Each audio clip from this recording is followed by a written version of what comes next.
un podcast de Cooperativa. Este es el podcast de Esa es la idea, con Emilia Aguilar. En Chile, el 48% de las tareas laborales pueden acelerarse con inteligencia artificial generativa. Pero, ¿por dónde empezar? ¿Qué herramientas pueden ser más útiles para tu tipo de negocio en particular? Bueno, esa es la apuesta del curso Hazlo con IA, que es una iniciativa desarrollada por Sofofa Capital Humano y el Centro Nacional de Inteligencia Artificial, el CENIA. Y de eso queremos conversar hoy día con Rosario Contese, que es la gerenta de desarrollo de esta alianza entre el CENIA y Sofofa Capital Humano, que ya está aquí con nosotros. Rosario, ¿qué tal? Bienvenida. Muy buenas tardes, muchas gracias por la invitación. Gracias a ti por estar con nosotros para hablar de este curso que se lanzó ya hace algún tiempo, ha tenido mucha participación, pero la gran característica que tiene es que se adapta a la información que tú le entregas al curso para que de alguna manera te entregue las mejores herramientas para tu tipo de necesidad, ¿no? ¿Cómo funciona Hazlo con IA? Sí, bueno, tal como tú dices, ha sido un éxito. Se lanzó en agosto del año pasado y ya tenemos 120.000 usuarios en plataforma, así que ha tenido muy buena recepción. Y tal como tú dices, uno ingresa a la página hazloconia.cl y ahí lo primero que va a ocurrir es que, bueno, te registras con tu mail, muy sencillo. Todos pueden registrarse, como dijiste, es gratuito. Y una vez que entras, te va a hacer una encuesta de qué habilidades tú tienes y cuáles quieres desarrollar. Y en base a eso te va a proponer una ruta de 7 cursos personalizada en el fondo, en base a esas respuestas que tú diste en esa encuesta. Esa ruta de 7 cursos, una vez que finaliza, te da un certificado por curso y por la ruta completa, si uno quiere compartirlo, y después se disponibilizan el resto de los cursos, que para MIPYME son alrededor de 22, y también tenemos para funcionarios públicos, que es otra ruta de formación. Rosario, estos 7 cursos, ¿cuáles son esos contenidos y de qué manera el curso puede distinguir o adaptar a las necesidades que tiene cada tipo de negocio e incluso dentro de un mismo negocio distintas funciones, ¿no? Sí, bueno, lo primero, hay un curso base que es de alfabetización, que es como la base para entender y que hablemos todo el mismo idioma en términos de qué es la inteligencia artificial, cómo funciona. Hay una parte de prompting también que es bien básica. Y el otro que siempre va es el de ética y inteligencia artificial. Muy importante ahí entender los riesgos, entender en el fondo cómo funciona esta tecnología. Y después van distintas cosas. Por ejemplo, hay uno que es de creación de campañas de marketing con inteligencia artificial. Otro que es para elaborar flujos de proyectos, cosas más de finanzas, en el fondo cómo manejar presupuesto. Entonces, hay distintos contenidos que según lo que la persona respondió, en base a los conocimientos que ya tiene, te va ofreciendo estas distintas alternativas de aprendizaje. Alguien se estará preguntando, me interesa hacerlo, pero yo realmente no sé nada de inteligencia artificial. ¿Pueden hacerlo de todas maneras? Eso es lo que estamos buscando. Es un primer nivel para dejarte, es como aprender a leer, como el primero básico de la inteligencia artificial. Te deja ya, en el fondo te enseña distintas herramientas, no estamos comprometidos con ninguna, son todas gratuitas las que usamos en los cursos, probamos distintas, ChatGPT, Gemini, distintas herramientas, y en el fondo es un primer paso y un primer acercamiento para empezar a usar estas herramientas. Sin duda uno después puede profundizar, pero al menos te deja ya con una base para que estas herramientas te permitan ahorrar tiempo, en el fondo, en tu trabajo diario, que es al final la principal ganancia que te ofrece la inteligencia artificial, de poder ganar tiempo valioso para hacer otras cosas en tu vida y acelerar en el fondo esas tareas del día a día que a veces son súper rutinarias. Ya, eso es importante porque, claro, en un principio, hace 3 años ya, cuando comenzó el boom de la inteligencia artificial generativa, el mayor miedo era el reemplazo, ¿no? Mi función la va a reemplazar la inteligencia artificial y de hecho, durante esta semana justamente hablábamos de que es alguien que sepa utilizar la inteligencia artificial probablemente quien va a tener más y mejores herramientas para ocupar distintos puestos, ¿no?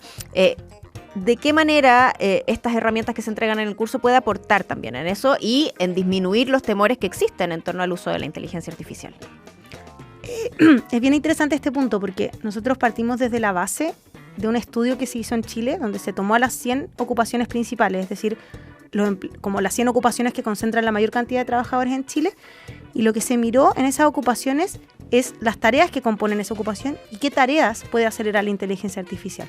Entonces no es que la inteligencia artificial va a reemplazar la ocupación completa, sino que lo que hace es que ciertas tareas de la ocupación te va a ayudar a acelerarlas y eso libera tiempo para hacer otras cosas. Pero no es que venga y diga, ya no sé, un profesor lo vamos a reemplazar o un analista de marketing lo vamos a reemplazar por completo, sino que hay ciertas actividades de tu día a día que la inteligencia artificial te puede ayudar para ser más eficiente y ganar tiempo.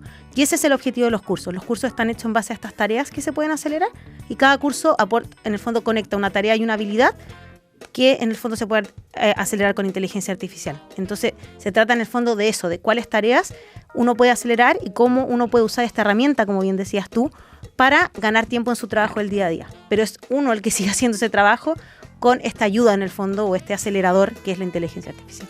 Ya, hasta acá hemos hablado del concepto, ¿no? De lo que busca, de los objetivos del curso, pero en lo práctico, alguien que hoy día tiene un almacén, por ejemplo, ¿no? ¿De qué manera Hazlo con IA podría ayudar en los procesos de su negocio? Por ejemplo, una persona que tiene un emprendimiento, un almacén o que vende algo a través de Instagram, por ejemplo, hay un curso en particular que es de campañas digitales. Ya. Entonces te enseña cómo con la inteligencia artificial tú puedes generar publicidad y marketing de manera mucho más rápida, mucho más eficiente, usando todas las herramientas que hoy día hay disponibles para eso, en vez de antes que uno tenía que estar haciéndolo manual, que tomaba un montón de tiempo, que quizás uno tenía que pedir ayuda a alguien que manejara herramientas de diseño gráfico. Claro. Hoy día con la inteligencia artificial eso lo puedes hacer en 5 minutos, tú le pides que te haga una campaña, los mensajes, las imágenes, y eso sale muy rápido con inteligencia artificial. O bien también, por ejemplo, todo lo que son los flujos, los presupuestos, cómo meter la inteligencia artificial a las planillas de Excel, para manejar inventario, que eso es súper importante en almacenes y ese tipo de cosas. Son tareas en el fondo que las hacen a diario los pequeños y medianas empresas y que tienen oportunidad en el fondo de acelerarse con inteligencia artificial. Tú decías que ya a esta fecha, desde agosto a esta fecha, son 120.000 usuarios, es un número grande. ¿Cuál ha sido el feedback de esas personas que han participado o si tienen alguna mirada respecto de para qué áreas se ha utilizado, en qué áreas trabajan o se desempeñan las personas que han hecho el curso? Sí, mira, en general la recepción ha sido súper buena, la gente queda muy contenta porque no es un curso de inteligencia artificial en abstracto, sino es algo concreto, o sea, después de hacer los cursos tú quedas habilitado para usar la inteligencia artificial. Entonces no es teórico, es bien práctico y eso en general ha tenido muy buena evaluación. ¿Y qué tipo? De todo tipo, la verdad, tenemos convenios con la red de almacenes, con las asociaciones de pymes, con todas las asociaciones de pymes en el sector público, con distintos servicios de salud, con los municipios, con ministerios, subsecretaría. Entonces, en general, ha tenido una recepción súper amplia y súper positiva porque es práctico. Entonces, la gente se da cuenta de que después de hacer los cursos queda habilitada para usar la inteligencia artificial. Claro. También hoy día uno se mete a internet y busca cursos de inteligencia artificial y hay por montones, de todos tipos. ¿Qué hace diferente al curso Hazlo con IA? Mira, la principal diferencia yo te diría es este enfoque de tarea, que en el fondo yo no te voy a enseñar inteligencia artificial o ChatGPT en abstracto, sino que fuimos a buscar a los pequeños y medianas empresas, entendimos qué tareas realizan ellos en su día a día, agarramos cada una de esas tareas y dijimos, ok, ¿cómo pueden acelerarla? ¿Y qué habilidad necesitan para acelerarla? Y así se construyó el curso. Entonces, es muy contextualizado a las tareas que ellos hacen en el día a día. No es un curso general de cómo usar la IA en la vida en general, sino especialmente para estas tareas. Y eso ha sido muy bien valorado, porque como dices tú, hay una oferta infinita de cursos, pero que a veces algunos son muy teóricos, otras veces son quizás herramientas que no aplican a tu trabajo. Claro. Entonces, y lo mismo con funcionarios públicos. Con funcionarios públicos, en el fondo se hizo con el GovLab de la Universidad Adolfo Ibáñez, una curatoría de qué tareas realizan los funcionarios públicos, qué se pueden acelerar, y los cursos apuntan efectivamente a eso. ¿Cuáles son las diferencias ahí para entender un poco la orientación que se dio a cada uno y que las tareas efectivamente pueden ser distintas y entonces el curso puede adaptarse a cada una de ellas? O sea, los módulos son distintos. Sí, claro. Hay cursos, los cursos de MIPYME son un paquete de cursos y los de funcionarios públicos otro, entendiendo todas las tareas, por ejemplo, lo que es uso de licitaciones, informes, eso es muy propio de las tareas que realizan los funcionarios públicos, claro, en el día a día, redacción de informes, quizás muchas tareas más repetitivas, quizás relacionadas con lo administrativo. Eso hay harto foco en lo de funcionarios públicos, ver los proyectos de ley. En general, ellos se enfrentan a documentos muy largos, ese tipo de cosas. Mientras el tema de MIPYME, es como te decía, hay una parte como de marketing, hay otra parte de cómo manejas como tus flujos, cómo ordenar tus presupuestos, como que son tareas más quizás diversas en el espacio, porque no son tareas de oficina necesariamente, sino que las MIPYMEs tienen que estar ahí como pulpo haciendo 1000 cosas al mismo tiempo. Claro. Y eso también, por eso es tan relevante que puedan adquirir estas herramientas y ganar tiempo.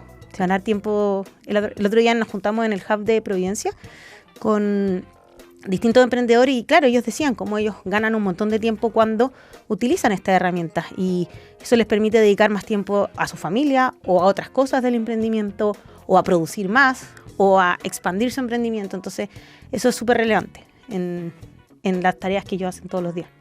Estamos conversando con Rosario Contese, que es gerente de desarrollo de esta alianza Senia Sofofa Capital Humano, que antes de desarrollar esta herramienta ya venían trabajando en conjunto, ya venían revisando además datos que son los que de alguna manera sustentan el desarrollo de este curso. Y eso también es súper interesante, Rosario, quizás revisarlo, porque aquí hay un fundamento, digamos, teórico de por qué hacer esto. Y de alguna manera lo mencionabas, pero a ver si podemos revisarlo más en detalle, porque ustedes hicieron un estudio antes de esto.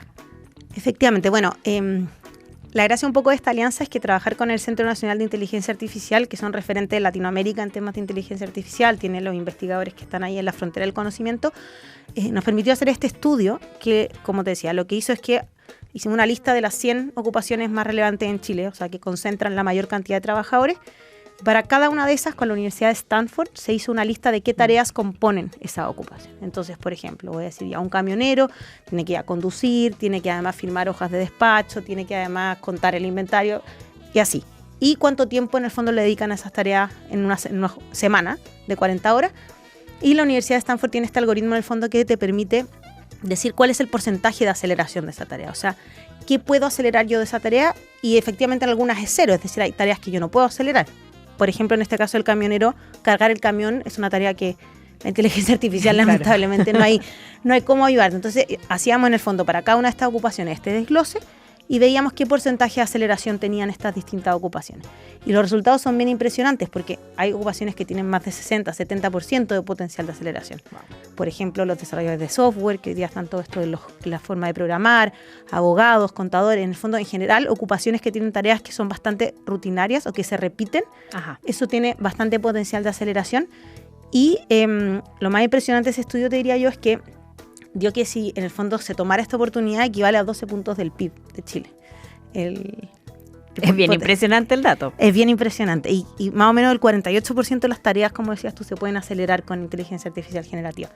Y fue tan relevante este estudio que en el fondo fue la base para decidir a qué públicos dirigir Hazloconía. Porque en base al estudio vimos que en las pymes y en los funcionarios públicos había una oportunidad. Y este año vamos a salir con profesores también, que es el tercer público, así que a fines de año, si todo sale bien, vamos a tener Hazloconía a profesores. Entonces, al final, este estudio es un instrumento que permite informar la política pública, como en quiénes nos enfocamos, ¿cierto? En quiénes dónde hay más potencial de aceleración. Y bueno, fue tan exitoso que se está replicando en otros países de Latinoamérica de la mano también de esta alianza, así que nada, muy contentos con eso también, como esta base para entender como dónde está el país, en el fondo, en temas de inteligencia artificial. Rosario, por último, ¿dónde se puede acceder a este curso, encontrar más información y resolver, digamos, ahí las herramientas para poder acceder a Hazloconía? Sí, la web hazloconía.cl puede ser desde el computador o desde el teléfono y solo se requiere un correo electrónico, el nombre, y con eso ya ustedes entran, tienen sus rutas, las rutas son personalizadas, uno las hace al ritmo que uno quiere en el fondo, cuando puede. Como te decía, se generan estos certificados también. Así que nada, está hecho para que la gente lo haga a su propio ritmo cuando encuentre el espacio y súper fácil ingresar, gratuito y de calidad. Porque ahí con todo el apoyo del Senia también en la elaboración de contenido. Oye, súper interesante este curso, Hazloconía, ya son más de 120.000 usuarios, es bien sorprendente el dato para este curso que es gratuito, es online, no necesitas saber de inteligencia artificial previamente y sin duda que podría ser un gran aporte para las MIPYMES. Rosario Contese, gerente de desarrollo de la Alianza Senia Sofofa Capital Humano, muchas gracias por la conversación. ¿Puedo decir una última cosita? Claro que sí. No, solo decir que bueno, la IA un poco asusta, como decías tú, como que ya llegó, está aquí, entonces la invitación es como en vez de que la ola te pase por encima, surfear la ola, y para eso están hechos estos cursos, así que de verdad muy invitado a inscribirse, a participar, cualquier cosa hay una página de contacto también, quedamos muy disponibles. Ahí está. Muchas gracias. Gracias a ti, que estés muy bien. Porque una idea lleva a otra. Esa es la idea. Y ahora una buena idea. ¿Quién no conoce el famoso recipiente Tupperware? Fue desarrollado en los años 40 por el químico Earl Tupper, quien creó un plástico que era flexible, resistente, inspirado además en materiales industriales derivados del petróleo. Pero El éxito masivo no llegó hasta que la vendedora Brownie Wise ideó las famosas fiestas Tupperware, que eran estas reuniones que se hacían en casas donde se demostraba el uso de estos recipientes de forma práctica y cercana. Este innovador modelo de venta directa no solamente impulsó este producto, sino que también abrió oportunidades laborales para miles de mujeres en el mundo. Así que la próxima vez que estés ahí guardando tus comidas en uno de estos recipientes o devolviéndole los tuppers a tu mamá, bueno, acuérdate que esto nació como una buena idea. Esa es la idea. Estás escuchando Esa es la idea en Cooperativa Podcast. Y a propósito de buenas ideas, nuestra próxima invitada, vaya si tiene muchas de esas. ¿Cómo una necesidad personal o una necesidad familiar o laboral puede despertar tu instinto innovador? ¿Es posible convertir las crisis en oportunidades? Bueno, algunos de los descubrimientos o innovaciones más importantes de la humanidad, de hecho, han nacido a partir de crisis o de contratiempos. Y de eso también sabe, y a propósito de su propia experiencia, ha desarrollado también innovación nuestra invitada. Ella es Barbarita Lara, es investigadora, es emprendedora social, es ingeniera y está aquí con nosotros. Barbarita, ¿qué tal? Bienvenida. Muy bien, muchas gracias por invitarme. Un saludo a Don Tupper. Lo hizo perfecto. Lo hizo increíble. Lo hizo increíble. Sigue así. ¿Será vivo Don Tupper? No creo. No creo. Quizás sí. ¿No? Vamos a confirmar el dato. Si lo estoy matando antes de tiempo. Pero sí, muchas gracias por invitarme. Yo feliz de hacer que mis ideas se transformen en producto que pueda ayudar, ojalá, a la humanidad. Mi labor y como que mi pasión, mi propósito es hacer tecnología con propósito.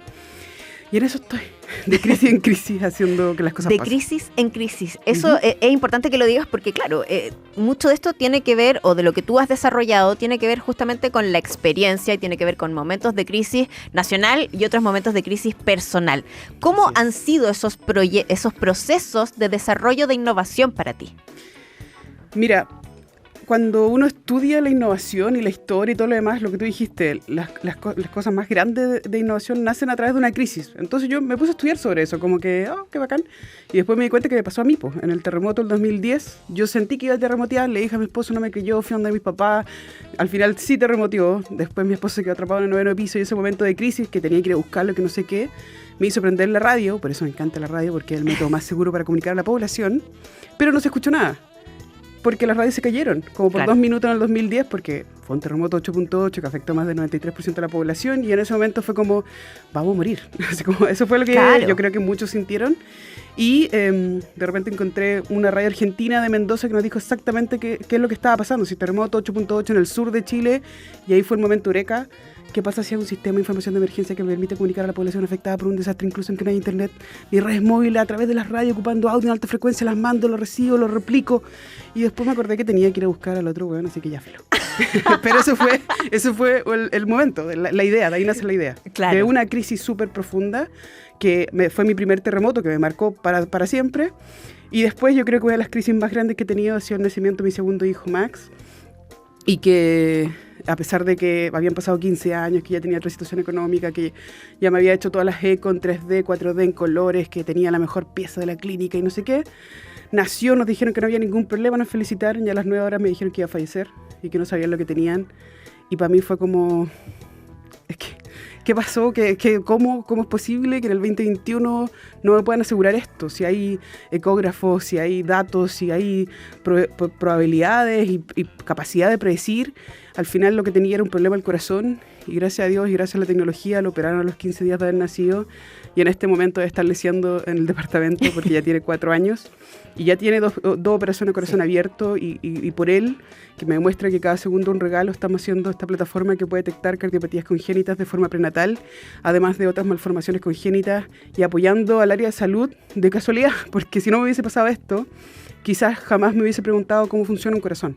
Claro. Como nosotros hacemos las cosas como que funcionamos nomás, pero no nos estamos preguntando, oye, ¿cómo funciona el cuerpo humano? Como que se nos olvida después del tiempo, del día a día y todo lo demás, y ahora estoy obsesionada con eso. Entonces cada crisis genera en mí una obsesión, y me lo encuentro bacán, porque esa obsesión me permite avanzar, como Don Tupper, me imagino, como que él debe haber estado obsesionado por algo que no se le cayera al jugo, qué sé yo. Claro. Entonces me encanta porque siempre que converso con otras personas que están haciendo cosas importantes en tecnología e innovación, tienen como esta misma chispita. Sí. Oye, yo también tuve un cáncer, entonces colaboremos con cáncer, estamos colaborando con SECAN. Oye, ¿sabéis que podemos hacer esto? Salud ocupacional, estamos trabajando con Gourmet. Oye, ¿sabéis que? Y así me la llevo, como haciendo alianzas, colaboración, pero al final es siempre una crisis. Cuando hay algo por resolver, algo que no está resuelto, algo que de alguna manera dejaron botado por ahí, perfecto. Lo tomo. Lo tomo. Me hago cargo. Vamos. Pero sí. Oye, Barbarita, es interesante porque, claro, estas ideas nacen a propósito de la crisis, pero luego viene un proceso que es largo, un proceso de información, de capacitarte en un área en la que no necesariamente estabas vinculada, el desarrollo de un proyecto tecnológico que pueda servir a eso, luego el modelo de negocio para que eso también pueda ser rentable. El camino es largo.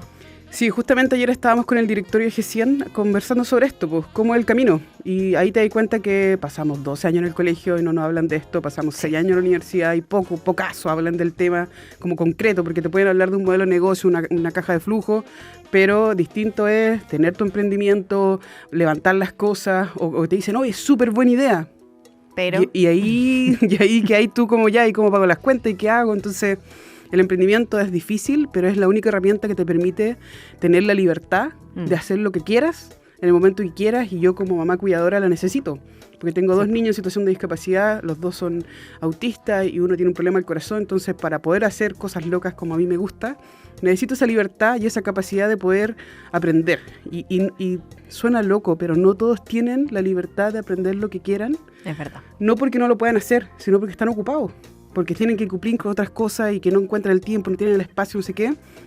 Y yo he invertido mucho en tener mi laboratorio, en tener mi espacio, en tener las redes también, que es necesario, porque si necesito hablar con un médico, ya sé cómo meterme ahí, ver, buscar, no sé qué. Y yo en algún momento dije, voy a estudiar medicina, después dije que no, y ingeniería, y ahora estoy trabajando con médicos. Entonces, good, como que me gusta, y esta obsesión también de que si algún día mi hijo necesita un corazón, yo se lo voy a hacer. Quizás todavía no sé cómo hacerlo, pero estoy estudiando para eso. Y es como estudiar fluido, estudiar mecánica, aprender a imprimir un corazón en 3D, lo que sea necesario. Y si no, creamos un nuevo material. Pues si también tenemos inteligencia artificial generativa para hacer un montón de cosas, entonces podrás entender que mi cerebro es como una ardilla que está ahí todo el rato, como corriendo, intentando, como inquieta. Pero también es porque estamos en un momento donde se aceleró todo. Sí. Antes era como, no, sí, va a pasar, no sé qué, esperemos que en los 5... Y ahora, ¡pum!, ya pasó, aprendiste, no aprendiste, bueno, la IA no te va a quitar la pega, pero alguien que sepa de IA sí te la va a quitar. Y ahí es cuando todo el mundo se empezó a asustar también. Entonces, estamos haciendo mucha aplicación de IA en diferentes áreas de diferentes industrias, pero también enseñando a la gente, porque la idea es como, vamos todos para adelante, porque si vamos todos para adelante nos sirve a todos. Claro. Entonces estoy como obsesionada con hartos temas, pero también ayudando a las personas autistas a poder llevar el control de sus hábitos con inteligencia artificial, con agentes de IA, ayudando a las terapeutas también a poder llevar esos hábitos de forma inteligente a través de un dashboard con inteligencia artificial, y así se me van ocurriendo un montón de cosas. Y la gracia es que antes tenía que levantar capital, tener un equipo, poner una célula, trabajar en eso. Ahora, oye, Claude, ¿qué pasa si hacemos esto? Y es mucho más fácil, mucho más barato, entonces... Creo que estamos en un buen momento. ¿Y cómo cambia ese proceso, Barbarita? O sea, ¿qué es lo que te saltas en esa etapa utilizando la inteligencia artificial? A propósito que justo recién estábamos hablando de eso. Mira, yo creo que hablar con seres humanos siempre va a ser importante. Tener la red es importante. Hablar con alguien que ya tenga más experiencia es importante, pero ahora tú puedes pimponear más rápido y equivocarte a menor costo. O sea, estar probando hasta que te resulte. Antes era como, es que no puedo porque tengo que procesar estos datos de nuevo, me sale caro, no sé cómo hacerlo, me demoro 3 meses, eso sale plata, ¿cómo mantienes tú a 3 meses un programador, no sé qué? Entonces, eso se liberó. De alguna manera fue como, ya, ahora te doy toda la herramienta. ¿Qué eres capaz de hacer? Y ahí te das cuenta que, no sé. Y eso es un problema cuando nuestra capacidad de agencia se ve como envuelta en... Parece que el problema era yo, ¿cachai? O sea, como la mujer era yo, no era una falta de herramienta, era como que las herramientas iban a venir, llegaron, y a mí no se me ocurre cómo solucionar los problemas, porque a nosotros no nos entrenan para solucionar problemas. Y ahí es cuando, Barbarita, cuando me da esta obsesión nuevamente por la agencia, el poder de agencia y el nuevo renacimiento. Cómo estamos volviendo a ser esos seres como del renacimiento, que tenían esta capacidad de ser autodidactas como Da Vinci, de tener diferentes, como multitasking, como diferentes agentes, encargados de diferentes cosas, pero en un solo cerebro. Y yo decía como, pucha, a lo mejor nos demoramos años en descubrir que teníamos que volver a hacer eso. pero feliz con esta nueva obsesión, así que ahí me la llevo intentando hacerle entender a la gente que el prom eres tú. Si quieres saber más de eso, si quieres saber más de eso y podemos hablar de eso. Pero es interesante porque además es parte de lo que tú desarrollas en tu libro, Hack Yourself, que es una invitación a que el emprendimiento, a que tú seas tu propio emprendimiento o tu mejor emprendimiento, que también es una mirada súper interesante. Pero hablabas recién, Barbarita, y a propósito del emprendimiento de ser uno mismo, equivocarse, que es la cosa más humana, digamos, que existe, pero que es también evidentemente parte del proceso de innovar. Y para ti que estás en múltiples ideas y en múltiples canchas al mismo tiempo, me imagino que es algo con lo que tienes que lidiar constantemente. ¿Cómo digamos, lo haces? Con mucho orgullo. Es que yo creo que a nosotros nos tiraron esto como carga de que no te puedes equivocar, y eso está mal. Yo creo que hay que sacarse ese miedo de equivocarse, hacerlo con miedo. El miedo va a estar porque es inherentemente humano también sentir esta sensación de que algo nuevo va a introducir un cambio en ti, algo va a pasar. Eso es innovación. La innovación es introducir un cambio en algo ya existente para agregar valor. Y cuando nosotros no estamos aptos para aceptar la innovación, es porque estamos mal, po. Si la innovación debería ser parte de nuestra, de todos los días, cada vez que nosotros decidimos pisar en algún lugar, estamos innovando, pero nos da miedo aceptarlo, nos da miedo tomar una decisión, que alguien la tome por ti, que como que en los equipos como que, que él decida. Como que no sea yo, y es claro. por esta falta de aprender a equivocarse. Yo creo que es un llamado también para que, ¿qué es lo que vamos a hacer en los colegios ahora? Ok, que no ocupen celulares, que no ocupen computadores, que no ocupen tablets, ¿qué van a hacer? Además de educarse y todo lo demás, pero vamos a desarrollar su capacidad de equivocarse, de aprender, de gestión de la equivocación, del error. Claro. Que es algo que hace mucho tiempo lo dejamos botado. Yo creo que por eso estamos constantemente creando un estudiante que no se cuestiona nada, que no le interesa estudiar, que no ve futuro y que anda buscando un propósito, pero tampoco lo tiene claro, porque al final, ¿para qué? ¿Todo para qué? ¿Cachai? Entonces, yo estoy muy obsesionada con este tema de volver a cuestionarnos las cosas, pero muy profundamente. Y bueno, si es un error, es un error. Y claro, creo que una de las cosas que agradezco bastante a mis papás que me permitieron equivocarme desde muy pequeña, de que, bueno, inténtalo, sé la mejor, pero inténtalo, y si te equivocas, la primera vez que yo me saqué, me acuerdo que un 4, yo casi me morí, porque yo sola me estaba, como de alguna manera, me dije a mí misma que no puedo sacarme menos de un 7. Y cuando mi mamá me dijo, oye, la vida tiene alto y bajo, ese fue el momento zen de mi mamá, y que me dijo así como coach motivacional, todo va a estar bien y da lo mismo, lo importante es que aprendas, que te equivoques, que saques enseñanza. Y yo dije, obvio. Entonces después me saqué puros 4. No, mentira. No, mentira. Después igual me saqué muchas buenas notas, pero sin esta carga de que tenía que cumplirle a alguien. Y yo creo que al ser humano le pasa eso, porque te empezás a cumplir a la sociedad, a tu familia, a tu hijo, al perro, al gato, menos a ti. Y ahí uno pierde como el propósito, el instinto de poder aprender y equivocarse también, porque uno mismo no se da permiso para equivocarse. Porque no, porque si me equivoco, si me echo un ramo, que las notas, que la cuota, que no sé qué, que el auto, que el perro, que el gato, al final puro drama, en vez de decir, ¿sabes qué? Equivócate, pero equivócate rápido, para que no te duela tanto. Sí. Y ojalá que ocupes las herramientas de ahora, porque la IA está acá, no para reemplazarte, pero sí para eliminar carga cognitiva. Entonces, que ese drama que te hiciste antes, elimínalo, pruébalo, testea. Y obviamente lo que podemos hacer con IA no son sistemas completos si no lo haces bien, pero te permiten hacer MVP mucho más rápido para que te empieces a acostumbrar a tener este poder de agencia nuevamente, de que yo lo podría solucionar con esto, con un dashboard, con una app, con esto, y no tengo idea cómo programar, pero no importa, porque la ingeniería de software es más que hacer un código. Hay que diseñarlo, hay que resolver problemas a través de algoritmos, hay que levantar los requerimientos funcionales y no funcionales, un montón de cosas que tienes que saber hacerlo a través de agentes, de skill, de prompt o lo que sea, pero al final te invitan a pensar antes de ponerte a probar una cosa en ChatGPT. Y esa es una mirada de la que hablamos poco, pero es cierto. Es cierto que para interactuar con la inteligencia artificial efectivamente hay que pensar. Barbarita, nos queda ya solamente un minuto, y es un minuto que dedicamos al pitch en este programa. Pero como tú estás en tantas innovaciones al mismo tiempo, quiero que tu pitch sea sobre cómo lo que tú planteas en tu libro, ¿no? De Hack Yourself. Cómo hacer de ti el mayor emprendimiento de tu vida. Bueno, gracias por el minuto. Yo creo que es una invitación, Hack Yourself es una invitación a equivocarte profundamente para poder entender que basta de ser un subproducto de la sociedad, que está bien de alguna manera intentarlo de nuevo, que está bien que te den oportunidades, que está bien que alguien tenga esta mirada humana, porque es lo que necesitamos básicamente. Y ahora lo vemos más que nunca. Era como, el problema no es la herramienta, la tecnología es una herramienta empoderadora, pero al final es como, ¿para qué lo estamos haciendo? Yo creo que ese propósito, si nosotros lo vemos bien, yo creo que siempre fue ayudar a la humanidad a ser mejores personas y todo lo demás. Y ahora más que nunca lo necesitamos cuando estamos al borde de una tercera guerra mundial, cuando estamos al borde de un montón de problemas económicos, pero yo tengo mucha fe en la humanidad que nosotros podemos hackearnos nosotros mismos las veces que sean necesarios para poder ser mejores personas y ayudar a este mundo a ser un mejor planeta también. Barbarita Lara, investigadora, emprendedora social, ingeniera, una crack en todos los sentidos. Barbarita, muchas gracias por estar con nosotros. Gracias por invitarme. Que estés bien. Bye. Aquí termina el podcast de Esa es la idea.